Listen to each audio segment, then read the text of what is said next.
सपनों की उड़ान। इस कहानी में हम एक छोटे से गांव की बच्ची की कहानी सुनते हैं जो अपने सपनों को पूरा करने के लिए कठिनाइयों का सामना करती है। एक छोटे से गांव में लक्ष्मी नाम की एक बच्ची रहती थी।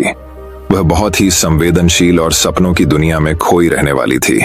लक्ष्मी के दिल में एक सपना था कि वह एक दिन अपने गांव को ऊंचाइयों तक ले जाएगी और उसे खुशहाली और सम्मान की ऊंचाइयां प्राप्त होंगी। लक्ष्मी के पास गरीबी के कारण कई कठिनाइयां थीं। उसके परिवार को रोजगार की कमी थी और उन्हें बुनियादी आवश्यकताओं को पूरा करने के लिए संघर्ष करना पड़ता था। लेकिन लक्ष्मी नहीं हारी। वह हमेशा अपने सपनों के पीछे लगी रहती थी। उसका पहला कदम उसने शिक्षा में आगे बढ़ाकर उठाया। गांव में उसके स्कूल नहीं था, लेकिन उसने खुद को पढ़ाई के लिए समर्पित कर दिया। वह दूसरे गांव जाती और पढ़ाई के लिए पूरी मेहनत करती। संघर्ष और कठिनाइयों के बावजूद वह अपने लक्ष्य की ओर बढ़ रही थी। लक्ष्मी की दृढ़ता और मेहनत ने उसे सफलता की ओर ले जाया। उसने अपनी पढ़ाई पूरी की और उच्च शिक्षा हासिल की। जब वह वापस अपने गांव लौटी तो उसने गांव के लिए प्राइवेट स्कूल शुरू किया। वह हर बच्चे को शिक्षित करना चाहती थी। उसका पढ़ाने का तरीका बेहद अनोखा था, जिसके कारण वहां के बच्चे बुद्धिमान बनने लगे। लक्ष्मी के संघर्ष और प्रगति की कथा गांव के लोगों को प्रेरित करने लगी। वह उनकी आदर्श बन गई और उन्होंने भी अपने सपनों की पूर्ति के लिए मेहनत करना शुरू कर दिया। इस तरह लक्ष्मी ने अपने गांव को ऊंचाइयों तक ले जाने में सहायता की और लोगों को आर्थिक और सामाजिक रूप से सशक्त बनाया। यह कहानी हमें सिखाती है कि हमें अपने सपनों के पीछे दृढ़ता से खड़े होना चाहिए। कठिनाइयों के बावजूद हमें अपनी मेहनत और समर्पण बनाए रखने की आवश्यकता होती है। जब हम अपने सपनों के प्रति विश्वास रखते हैं और मेहनत करते हैं तो हम आपातकाल में भी सफलता की ओर बढ़ सकते हैं। तो चलिए दोस्तों, अब हमारी दूसरी कहानी की शुरुआत करते हैं। दूसरी कहानी, खुशी का राज। एक बार की बात है, एक गांव में एक महान आरशी रहते थे। उस गांव के लोग उस आरशी का बहुत ही सम्मान करते थे।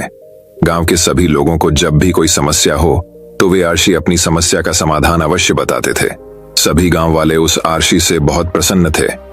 हर बार कोई नई समस्या लेकर उस आरशी के पास आए और महान आरशी उस समस्या का हल बताएं। एक बार एक व्यक्ति उस आरशी के पास एक प्रश्न करता आया और आरशी से पूछा कि गुरुजी, मैं एक प्रश्न करता चाहता हूं। तो आरशी ने कहा कि प्रश्नोत्तरी क्या है? तो वह व्यक्ति कहता है, मैं खुश कैसे रह सकता हूं, मेरी खुशी का राज क्या है? इतने में आरशी ने जवाब दिया कि आपको मेरे साथ जंगल में घूमना होगा। कुछ समय बाद वह व्यक्ति खुशी का राज देखने के लिए आरशी के साथ जंगल में जाने के लिए निकलता है और दोनों जंगल में जाते हैं।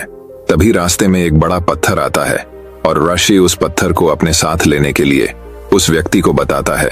उसने आरशी के आदेश पर व्यक्तिगत रूप से उस पत्थर को अपने हाथों में उठाया हुआ माना। कुछ समय बाद उस व्यक्ति को उस भारी पत्थर से दर्द होने लगा।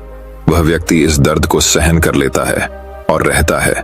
काफी समय तक वह व्यक्ति उस दर्द को सहन कर लेता है, परंतु जब उसे अधिक कष्ट होता है तो ऐसा प्रतीत होता है कि महान आरशी कहते हैं कि मुझे कष्ट हो रहा है और मैं थक गया हूं। ये आरशी कहते हैं कि इसे नीचे रख दो। वह व्यक्तिगत पत्थर को नीचे रखता है और उसे राहत देता है। फिर मुनि कहते हैं कि यही सुख का राज है। वह व्यक्ति पूछता है कि गुरु, मुझे कुछ समझा नहीं। फिर वापस आरशी उस व्यक्ति को उत्तर देते हैं कि जिस तरह से आपने इस भारी पत्थर को 10 मिनट तक रखा था तो आपको थोड़ा कष्ट हुआ, 20 मिनट तक उठाया गया तो अधिक से अधिक समय तक लगाया गया तो अधिक दर्द हुआ। ठीक इसी तरह देर तक हम अपने दुखों का बोझ फिर से उठाएंगे तो हमें खुशी नहीं मिलेगी, अंतिम रिश्ते ही रहेंगे।